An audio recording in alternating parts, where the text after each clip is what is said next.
Welcome to Films and Stuff with your hosts, Pete Mitchell and Ethan Hunt. All right, Pete, it's Saturday. It is time for another episode of Films and Stuff. How are you today? I'm very well. How are you? I'm great. And I have finished watching the latest episode of Halo. I think you saw it maybe a day or two before I did, right? Yeah, that's right. No, actually, I think I saw it the same day. I saw it yesterday as well. Okay. So should we dive in on a recap or should we do ratings first? Where do you want to kick this off? Well, it's super easy. The recap is super short because this week was extremely light on plot. True. Right? So I think the quick and dirty summary is everyone is now on Master Chief's home planet. By everyone, I mean the bad guys, I mean the good guys, except for Quan and Soren. And frankly, who gives a damn about their plot? They're back on Madrigal. They're back on Madrigal with their own hijinks. And honestly, both of them are stupid. Yep. And on Master Chief's home planet, we get a little bit of maybe 10 minutes of not even exposition. It's like background and, like a flashback sequence to his time as a child. And he starts now thinking that he's being lied to. And he starts, piecing together that maybe all the Spartans are being lied to about their origin and that they aren't orphans or whatever the lore is in the TV series. And before anything dramatic of substance can happen, the Covenant figure out that they're all on this planet. They storm it. They have a massive battle sequence, which seems to last a majority of this episode. And, you have a big shoot 'em up sequence. And they end up stealing the second artifact that the Chief found last episode. And that's and they leave the sleeper agent, right? Yep. McKee. Yep. They leave her on the planet. As they say in Anchorman, that really escalated quickly. Yeah. I mean, yeah. It's not, I think you're right. There is not a lot of plot. There is, I guess, a lot of action. And I think what's your opinion of it? How do you rate this episode? I think so. My feeling on this episode in particular, probably just because we were so starved for any kind of real action sequence. Yeah. Shooting. I would probably give this a mooch, but only for this episode because at least you get to see some live action Halo, gameplay, as it were. But other than that, outside, if you were to strip away the action, because again, plot elements are super light, I would still maintain a skip. So I have to say, I'm with you on a skip, although I'm still watching it. The way that you described it as a summary, if you were to look at, a still frame on IMDb or on, wherever this is, I think it's on Paramount. Yep, Paramount Plus. That's right. It's on Paramount Plus. If you were to look at a plot synopsis, you would probably think, hey, this seems like it's going to be a pretty good episode, right? Oh, yeah, totally. It would be like, the Spartans defend the artifact, the Covenant invades, a battle ensues, and McKee is left behind and they discover that she's a human. It sounds pretty decent, but I have to say, yes, we were starved for action. We were starved for shooting. We were starved for some bullets. But that action, still should did I call a it bit, a sequence or a scene? Yeah. It just felt like not really believable. There was not a lot of drama. To be honest, there seemed to be a whole lot of chasing around with no one actually getting shot. It just seemed to be all this background cover fire. Everyone's just kind of taking their sweet time moseying around. No one's actually being shot at except Kai. Who really takes it Yeah. badly, right, in this episode. And like Yeah. it just goes to show that like her removing that emotion chip in Yeah. the previous episode or in the previous 2 episodes, whenever it happened, like Master Chief still seems like he's fully in control of himself. Yeah. I mean that in the loosest way possible, because obviously now Cortana can control him, right? He takes a dive for Halsey and gets stopped mid-dive. Yeah. But I mean, at least emotionally, he feels like he's got a handle on himself. Whereas As you said, it's not his first rodeo. Yeah, he knows what he's doing. Right? Right, and Kai is kind of like all over the map emotionally. Yep. And I thought it was hilarious how just by looking at her through binoculars from like 150 meters away, he could tell that she had taken out her implants because her hair is red now or got streaks of red in it. And he's just, I thought that was a bit of a funny leap for someone like Master Chief to make, but fine. Yeah. Again, if it gets the plot going, it gets the plot going. And then that kind of, I'm sure it'll come back in the next episode. But, that kind of throwaway line of, I'm not going to clear you for duty, gets thrown away because obviously they get attacked. And she's left to, he was just like, okay, do I leave the compromised person covering our backs, or do I have the compromised person in front of me? It felt a little off. And as you kind of alluded, I have to say, for a show that's spending $20 to $30 million an episode. Oh, this is the statement. This is not even a hot take, but it's a statement that has to be made. This strangely feels like a B-movie I agree. action sequence. I agree. Right? You know what I thought of? This felt to me, I don't know if you remember, Starship Troopers. Yes. This felt to me so empty. I mean, there's just this wide open, kind of deserty type space, but then there's, I guess, some cliffs. It was just like, it was kind of like everything just ghosted and appeared out of nowhere. The scenery, the backdrop, it just seemed so manufactured. And then the battle itself, I felt really just kind of came from nowhere, right? So Master Chief is like, I don't remember what he was grumbling about. And bless that guy who's doing a pretty good work given the material that he's got to work with. Cortana says, hey, what? Slipstream detected, right? There's a break in the slipstream. Last second, right? Yeah. At the very last second. Just that fast, interrupts him, notifies him. Suddenly, there's a Covenant shooting down one of the ships, shooting everybody.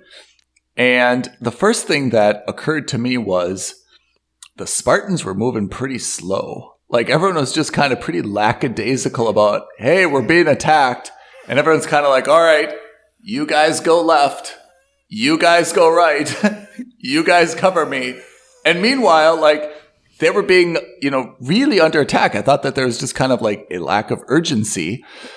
And then I felt that so what do I call the guys who are not Spartans? Are they just Marines? Yeah, I think they're just Marines. I think in the games as well, they're just referred to as the Marines. So if the Spartans have these guns that it seems very easily kill Covenant, right? Why doesn't everyone have that type of gun? So theoretically, I mean, in the game, the guns are shared across the entire platoon. Yeah. Right? So the Spartans have the same weapons that the Marines do as well. Yeah. With a few exceptions, of course. But in general, everyone's got the same armory. Let's put it that way. Okay. I mean, because I felt like, the Spartans are just taking like 2 shots and Covenant goes down. Whereas the Marines are just like shooting like these 50 caliber, just whirling machine guns. And it's kind of like the stormtroopers in Star Wars. Yeah, it felt a bit like they're not hitting anything. Yeah. Yeah. There were credit where credit is due. Once the action sequence started ramping up and that sequence where the Spartans jump on, Master Chief is driving the artifact in the Warthog towards Halsey's ship. Yeah. Right? And then, they start, the grunts come in, and it was nice to actually see the other enemy types also from the games. Whether they're depicted well or not great, but it was just a nice throwback to the games. Yeah. Fair enough. Yeah. So you see the grunts come in, he takes over and he starts killing the Marines who are driving, and then Master Chief jumps on the Warthog, kills the grunt. And he has that one moment where he's like, all right, Spartans, everyone form up. Yep. Kai, of course, you stay back. On me, what was really nice was, you see the Warthog driving at full speed, but the Spartans kind of keep up in while they're running. Yes. And then they do their acrobatic jumps and flips. And yes. I thought that was kind of cool because it gives perspective on the fact that the Spartans are superhuman in their ability. Yeah. It harkened back to Avengers Infinity War, where you see Black Panther and Captain America running towards the battle in super speed, and they're like destroying everyone in terms of speed, right? They're like miles ahead of everyone. So that was a nice touch, small minor touch, but it's nice to show because in terms of size, you don't see much of a difference, right? Yes, of course, the Spartans are maybe like half a foot to a foot taller than everyone else. But for me, in my mind, I've always thought of Spartans as being like, if the average human is anywhere between 5 and 6 feet tall, I thought the average Spartan was anywhere between 7 and 9 feet tall. Whoa, you know what I mean? So like in the games, you always felt like they were very much larger than life. Yeah. And in the show, they haven't been shown that way. So it was nice to see them have those larger than life capabilities at least, right? Yeah. But as you rightly pointed out, it seems like a B movie. The difference is that, for example, in Starship Troopers, I remember watching that and I thought it was good because it was, it wasn't a group of Marines fighting 5, 10, 20 of those arachnid creatures. It was like thousands and millions, right? Yeah. Yeah. That was the scale that you were talking about. The volume. Right? It was a volume game, so it was like a wave defense kind of movement. And in this one, it's not an infinite number of grunts. It's not an infinite number of jackals. It's not an infinite number of the Covenant. And so when you see them, you're just like, the stakes didn't feel that high in the fight sequence. Right, and even though they tried to, right, with Kai getting shot and dominated, she got absolutely bodied in this episode, right? And even then, you're just like, man, the stakes don't feel that high because there's no way that that Paramount is going to allow a Spartan to die by gunfight in a battle like that.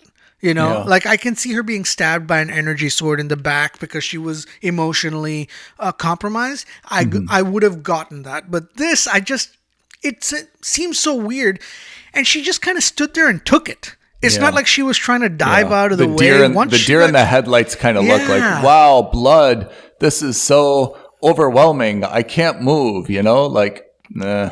It felt out of shape because like even though you don't have your emotion regulator in there, you're still a trained Spartan Marine. Like at some point training has to kick in, right? Well, you know what? That's a very good point because we saw that Master Chief without his emotion regulator, what he did was he was still acting like a soldier. But remember when he started punching whatever he started punching. Oh, right? Yeah, that's right. He and he had like a bloody mass. And that I thought was a good example of what the emotion regulator does, which is it should temper you.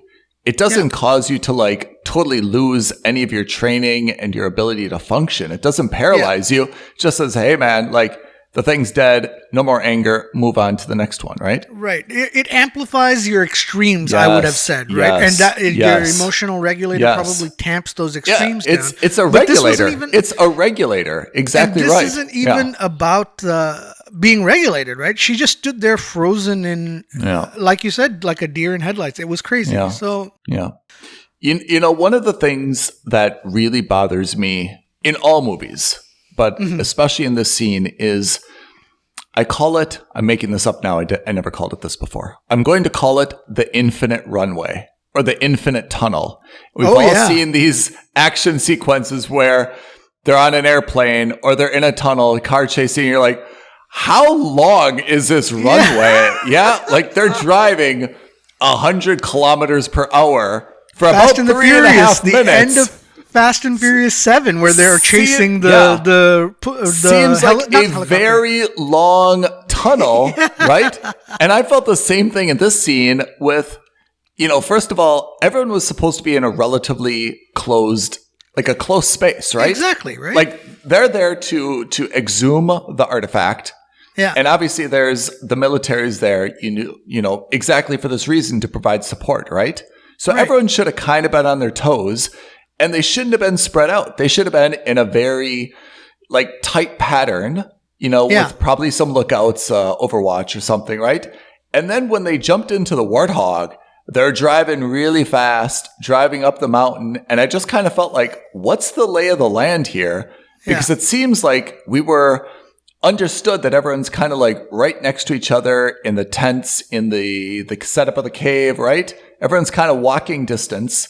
And now suddenly they're driving the Warthog very fast, very far. Where is everyone set up? And that bothered me, is that the landscape seemed to have changed dramatically. Yeah, I agree. It's one of those things which, it's a cheap and easy way to ratchet up tension. Yeah. Right? Yeah. Because you want to focus on the battle, and that's fine. But in the middle of a firefight, there's lots of other ways to do that, in my opinion. I agree. Than to have a long chase sequence, which doesn't make sense. Yeah. Right? And I'm not saying it can't make sense. It totally could. She's on a massive ship. There wasn't enough space here, so she's parked on top of the mountain. Yeah. A throwaway line or a throwaway battle map, right? Yeah. Could have totally explained everything. They just kind of set it up wrong, because at the beginning, there are some very wide shots, right? The name of this planet is Eridamus, right? Yeah. Okay. There are some wide shots, and it looked like everyone was really kind of packed in at the base of this mountain, which is where the artifact was, and they're trying to get it out. And then I guess I want to ask you, how did you like how the artifact was portrayed? It was kind of ensconced in stone / glass, and everyone was being very delicate about it. But then they take that laser drone to it, which I thought was such a weird way to go through that. Yeah. Fine. But look, I'm not going to argue or nitpick on these little technological things because, we're talking about a video game, right? Fine. But I just thought the whole thing, a couple of things about that. So one, I'm not liking these forced subplots. Some of them are okay. The others are not. Thank you for bringing this up. Let's talk about the manufactured political drama, right? Which feels undramatic. So what's funny is, and what's weird is, there's two kinds of politics at play, right? There's obviously there's the government politics. Well, one side wants to, the science side is battling the military side in the government to kind of take control over this project. And, and it results in Halsey committing blackmail, right? Effectively. Kinda. Right? Where she's threatening to go to the admiral to say this, that. And to be fair, that is 100% Halsey move. Because even in the game, she is seen as this master manipulator who gets what she wants, no matter what it takes. Yeah. Fine. Okay. But then you have this other manufactured subplot with Halsey, which is that the researcher we find out in the first episode is actually Halsey's daughter. Yeah.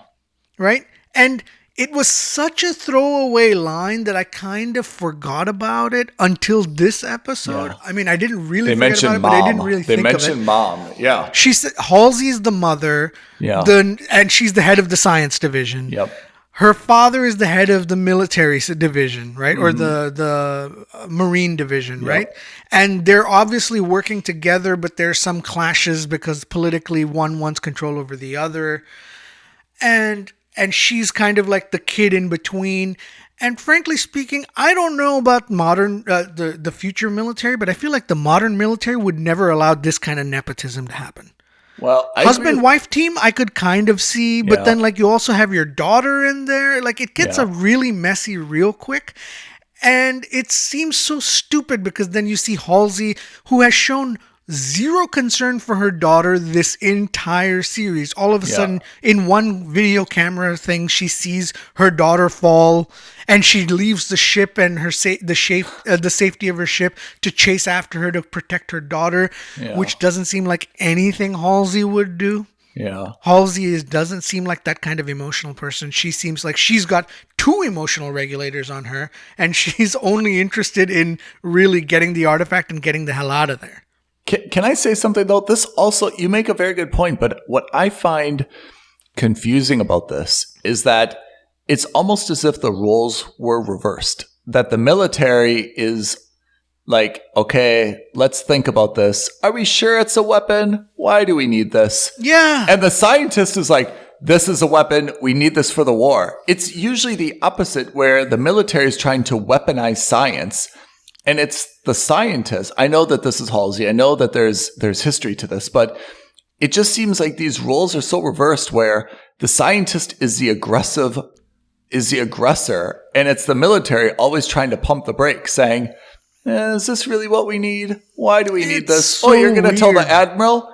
Oh, okay. Well, then we'll do it, because you're going to tell the admiral. Like, it's just this drama. I know what they're trying to do, and it's not wrong. And I can't put my finger on why it's not working for me, but I just don't feel it. I think I know why. I think it's because it's very ham-fisted. Yes. And it goes back a couple episodes when you said, you have to treat the audience with respect. You don't need to physically show the door closing. If you just hear the slamming shut, you get it. Thank you. That's it. And then you don't need to have the actress say, I just shut that door. Did you hear it? Exactly. You know what I mean? Like it's that Mission Impossible 2 sequence where he's like, it's in my left jacket pocket. Oh, you can get it in my right jacket pocket, because okay, we get it. You got it. You understood that you've been pickpocketed. You know what I mean? Like, we don't need you to hammer it home. Yeah. And I think that's what it is. It's because old you're horses. An intelligent old person, horses. We're going to see the same thing. Right? You're an intelligent person. I'm an intelligent person. Or at least I'm not so idiotic that I wouldn't understand the implications. And that's the fun, right? That's the fun, I think, as an audience member, is you want to be able to put these things together and piece it together, right? It's not fun when you're just watching something and everyone's like telegraphing to you exactly what they're doing behind the scenes, right? Then it's not behind the scenes anymore. Yeah. I think that's what it is. I honestly think that's where your dissonance is coming through, is because I do have dissonance. Too obvious. I have cognitive dissonance right now. Yeah. I'm not happy with it. Yeah, look, I think ultimately we're saying the same thing, which is to say the action of this episode was almost enough that it could have been spread apart in a couple of different episodes or over a couple of different episodes, and it would have kind of at least kept us engaged, because I will say the action did keep me engaged. Even if the episode wasn't great overall, as someone who has now been deprived of action for 4 episodes, I was just happy enough to see Master Chief actually fire a pistol. I was actually happy to see him running through with the Bulldog shotgun and killing Covenant. It just... It was a little bit of, wish fulfillment as a fan of the video game. It was a long time coming. But in terms of the TV series, we have to be objective. We have to take a step back and take a bigger picture. How much was really out of 1 hour or whatever the show is in terms of length, how much was really added to the lore of the story? Very little. Yeah. Master Chief has figured out that the non-battle sequences are effectively Master Chief figures out that not just Halsey, but the UNSC is hiding something about the adoption of all the Spartans, right? Even Cortana figures out something. Can I just say something on this? That's absolutely true, but that's also a very tried and tested storyline. Very cliche. We've seen, right? Yeah, that's a better way to say it. It's cliched. Yes, Master Chief, a lot of kids have been abducted. They've been made into Spartans. That's happened in a lot of different movies, a lot of different films. It's tragic. It's wrong. It's human trafficking. But that's it. There's not a lot of mystery. And you know what? And to be honest, they've actually probably said too much about this. We figured it out already, right? We get it. These kids weren't just like dropped on the doorstep in a basket saying, please make this child into a Spartan.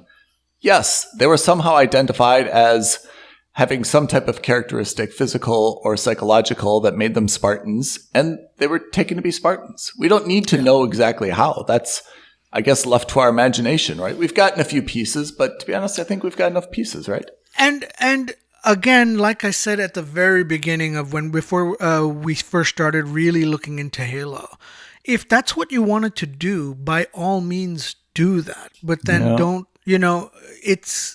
then this show shouldn't be set in the Halo universe at the start on their silver timeline. You make a 10-episode miniseries or even a 5-episode miniseries which talks exclusively about this formation of the Spartans. And, this is a young Halsey who's campaigning. Then it becomes a little bit more of a political thriller kind of thing where she's campaigning amongst the scientists that why this is ethical or not, or why it doesn't matter if it's unethical.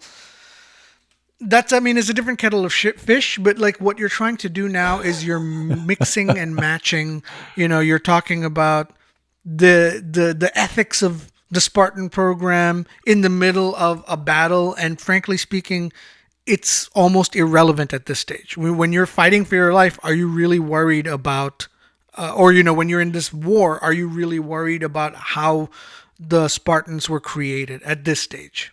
Yeah. It seems a little superfluous. And I will say, for someone who can look through a set of binoculars at Kai and realize that she's removed her emotion regulator without even speaking to her, right? If he's ready to make that leap in thought process, well, I feel like he should also be ready to make that leap that, hey, Halsey's been lying to us about our adoptions, and just leave it at that, or then go and talk to her, confront her immediately. Like, why do all this digging and all that kind of stuff? We do have, to be fair, we've got 2 mysteries, and let's you and I dig into them because it seems like the show is not going to make them front and center. One mystery, I know you don't like it. I'll do it first. What's going on in Madrigal with Kwan Ha and Soren? Because I think it seems obvious. At some point, Kwan has to be something or Madrigal has to be something. These have to converge. There has to be an importance here because it's too bloody boring otherwise to be spending valuable film time on, right? Exactly. So I think what's going to happen is we're going to find out that Kwan's father knew about the relic. Okay. Knew about its significance. And you know how like some people, when they touch the relic, they can figure out things, like they see the holographs and things. I think Kwan's father and maybe even Kwan will have that ability. Okay. They'll figure out that what Halo is, and that will converge their storylines with the UNSC in trying to stop the Covenant from firing the Halo. Okay. Number 1. Number 2 plot line. How did they get the relic back, or... Oh, no, Makee. Oh, the Makee thing, yeah. Like, what's her end game? Yeah. Because now they've got the artifact, so why leave her? Yeah, I have to say that was... maybe if we weren't so biased against the show, we would have said, that's a pretty good ending, right? That's a pretty good way to end an episode with a lot of intrigue. I agree. Because remember, before she dropped down... She said something like, make it look good, right? Yeah. And I thought, when she said that, to be honest, she was going to be asked somehow to be like roughed up. Yeah, punched in the face. Yeah. That's what I thought too. I kind of thought she was going to go back to whoever the dude is, right? Yeah, the Holy One or the Precious One. And she was going to say, hey, like, I got it back. It was really difficult. Look at me. I even got beat up for it. Somehow that was her game. I didn't understand why she said make it look good, and then they just basically like drop her out of the bottom of the ship and they take off, and then she kind of feigns like, "Oh, I'm so exhausted," right? This was, I have to say, that's a very intriguing plot, and it's a very good plot twist. It's obscured by all the other nonsense. But I have to say, that's a very good way to end the episode. I'm genuinely like her. I love her hair. I mean, I think she's got a great look. But I'm not sure what's going on now. So that's interesting to me. So can I give you my theory? Yes. And one potential twist. So right now the twist is that she is now, even though she's her mission was to get the relic and come back to the Covenant. Yeah. Right? And now strangely, the impetus for this was that she was a human. She would be able to go somewhere unseen or undetected and get it. Yet that wasn't required at all. Right? And the implication is also there that she is potentially, like Master Chief, able to touch the relics and figure out something, right? Yes. Fine. So here's what I think could happen. One, which is nonsensical and kind of dumb, which is I think what they're going to do, because so far that's kind of what Halo has been doing, which is she plants herself as like the Covenant mole in the UNSC, because they'll obviously want to mine her for all the information they can, because she'll say she was kidnapped by them or whatever, right? And for whatever her end game is, I don't know, because as far as I'm concerned, she completed her mission, right? She told the Covenant, I'm going to go get you this relic, we'll come back with it, so why stay? Here's the crazy twist of subversions. What if she's a double agent? Or rather a triple agent, and that she's been playing the Covenant this entire time. Yeah. And what if we find out that she's actually a plant by Halsey in the Covenant and has been playing like this long con for the last X number of years? Well, I'm absolutely with you. I think there's something there. I didn't think of the Halsey angle, although it's pretty clever, but I kind of felt, maybe I'm making it up retrospectively, but I kind of felt like she wasn't as into the Covenant as like her words portrayed her to be. And I kind of feel like, we saw that flashback where she was kind of like a kid on this garbage dump planet. Yeah. She may have a good bit of resentment. And like you said, she's playing the long game, and she's got her own agenda in terms of how she can get revenge or be vindicated or whatever. So I agree maybe she that even there's goes something after there. Destroy the Covenant as well, right? Maybe she's just like, all right, I want to be like Thanos. I want to kill everybody. Yeah, I think there's something there. So I'm not sure where we're going with her storyline, but not know. I will say that's interesting. Exactly. I will say, of all the subplots that they have tried to force feed us, the one subplot they haven't tried to force feed it and force onto us is the one that I think is actually the most interesting. Yeah. So, I love to try to identify patterns, including where none exist. So I'm looking at IMDb, right? And if you look at the series cast, okay, Master Chief is listed first, obviously, right? He is the main character. Second is Shabana Azmi, who plays the Admiral. Okay, maybe it's alphabetical, right? Then third is Kwan Ha. Okay. All right. Then fourth is Dr. Miranda. Okay. Then fifth is Riz. So this is not alphabetical either by character name or by actress name. Do you think this is just someone who put a bunch of stuff together? Or do you think we should be reading something into, let's say that this is going to be a 3-year project, right? There's going to be, 3 different seasons. Do you think this is telling us who are going to be the most important people? It's going to be Master Chief. Admiral's going to take an elevated role. Quan we know is important, but Dr. Miranda and Riz are ahead of Halsey. Maybe I shouldn't be reading anything into this, right? Yeah, I'm not sure if I want to. Let's put it that way. If you're right, and this theoretically, we won't know until the end of the season and beyond. Yeah. It could also, by the way, just be the order that they were cast. Yeah, possible. I don't know. It could be anything, but it could be that clearly you want someone like Master Chief to have been cast first, right? He's also obviously the most important character, to your point. It's just one of those. It's just one of those, things that I've noticed. And again, I'm not sure if there's anything to it, because if you look at, for example, if you'll indulge me, I'll compare it to Moon Knight on IMDb. Okay. Series cast in order: Oscar Isaac, obviously, Ethan Hawke. Okay, then it's May Kalamai. Right, Layla. Then it's Khonshu. Then it goes down to, then there's not a lot of people after that, right? But that's generally in order of importance.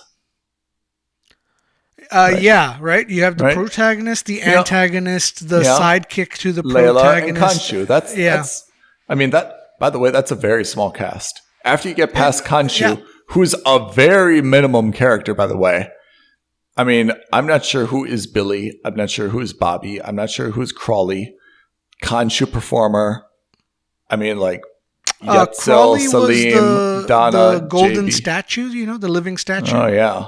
We're really going into smaller folks, Yeah. And the other thing we haven't thought about it is also they could just be ranking this for Halo. They could also just be ranking the cast in terms of the number of episodes they appear in and dropping down. So that is true. But even, I'm saying, among the people who are in 9 episodes, they still have to choose who is first or last, right? Or second or third. So I'm not sure if we should be reading anything into that, but it has at least piqued my curiosity that if this is going to be 3 seasons, maybe the Admiral, they've got bigger plans for her, right? Or Kwan, we know that Kwan's going to have a big role. She's so pretty. I don't know why they did that to her hair. I feel like there's you can't get over that. There's really a felony involved there, honestly. Her hair is, if you look at her on IMDb, she's striking. She's got just this long black hair. And then if you like in the show, they've basically made her like some type of like fraternity, like dare, that's a type of haircut she has, right? Like, bro, shave it like this, Oh, man. If you really want to be in Phi Kappa Phi, you got to shave it like this. Yeah, it really seems like a double dare haircut. You never know. I think it's a felony. I think it's a felony. So for Halo, you're at a skip. It's hard for me to say I'm at a skip just because I'm still watching it, but I have to say it's at best a mooch. And I think if we had to discern that, I'd say like an accidental mooch. Like if someone said, hey, here's my password, which you're not supposed to do, but still, I would say, all right.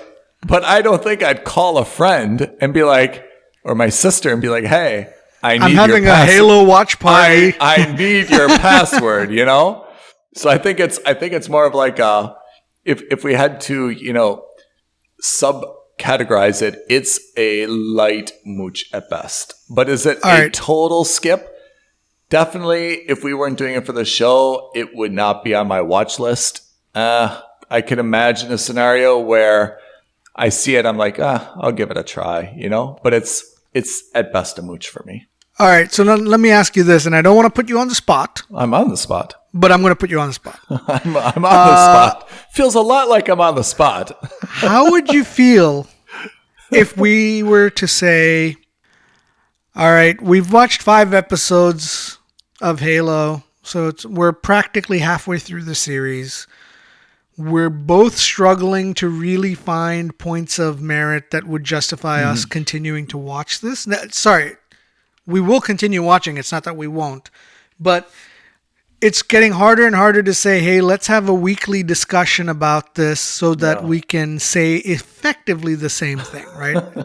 The same thing every week so far has been, it's not that great to watch. Even when there are moments that seem like they're great, they seem very generic. Yeah. Quan has a terrible haircut. Yeah. That's recurring theme. There's something about this, though. I know where you're going with this. The distinction is, if I'm watching this by myself, I'm not having fun. Since you and I are talking about it. Yeah, we get to hate watch it a little bit, right? It's not like we're enjoying it, but I'm enjoying the idea of talking about how disappointed I am with you and picking apart the things I have an issue with. But that's a very fair point. But again, if I'm not me, I'm, dad bod, and I've got 1.5 hours on my Friday night when the kids are asleep, my wife is, gone, and I get to watch something. I am absolutely not watching Halo. I'm not. And that, I think, is how you judge a show. You and I can watch something super miserable. We'll talk about it, and we'll laugh and enjoy talking about how much we didn't like it. Yeah. So I think that's the distinction right there. Is that if you and I were forbidden verboten from speaking about it to each other, we'd be like, there's no point in watching it anymore. Yeah. Okay. Fair enough. Okay. Good. So let's, in that case, then. But let's do this like 2 episodes at a time, right? Yeah, I was about to say, maybe instead of doing this on a weekly basis, we do this on a bi-weekly basis or a fortnightly basis or whatever the correct term is. I'm not sure what fortnight is. That's such a British thing. What is a fortnight? Apart from the game. It's 14 days. 2 weeks. Why do they call it a fortnight? I don't know. Huh. I have no idea. All right. Go on. So let's do it fortnightly then. Yeah, so maybe what we do is, we've watched episode 5. Yeah. I'm still at a skip despite the action sequence of this season, of this episode. And I think that what we can say is let's reconvene for episode 7. In a fortnight. Right? In a fortnight. And what that allows us to do is also maybe grab a bigger picture of what's going on. And that'll allow us to say, hey, now we've got only 2 more episodes. We need a timeout. Yeah. We're like a relationship that just needs some space. Yeah. Let it breathe. So, unlike a fine wine. Like a fine wine, Halo does need a little bit of breathing room. I think it's the opposite. I think it's like a wine where you're not sure if it's stinky, if it's gone bad or not. You're like, well, let's just leave it to the side for a while and see if it solves itself. Yeah, exactly. One way or another, time will fix us. All right. And let's see if we've got any listeners who disagree with us. Maybe we've got some passionate lovers or haters out there, and they're saying, "Hey, don't leave us hanging. We need to hear about this." Yeah, absolutely. And if you are one of those people, tell us why. Right? Explain to us why this is a show we should be watching and waiting every, or why we're being unfair. Thursday. Are we being unfair? It's possible. We're humans. We're biased. Absolutely. Yeah. Right? Aloha at filmsandstuffpodcast.com. Aloha means hello. And at F&S Podcast on Twitter. Curse us out or praise us. We'll take it. Indeed we will.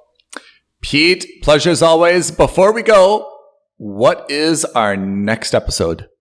Next episode, we're going to talk about a show we're actually really enjoying, or at least I am very much enjoying, Moon Knight. Moon Knight. Okay. We'll catch you on the flip side. Thanks, everyone. Until then, thanks, Ethan. Thanks, everyone. Thank you for listening to another episode of Films and Stuff. If you haven't already, please subscribe and review on Apple Podcasts, Spotify, or wherever podcasts are downloaded. Films and Stuff. There is no substitute.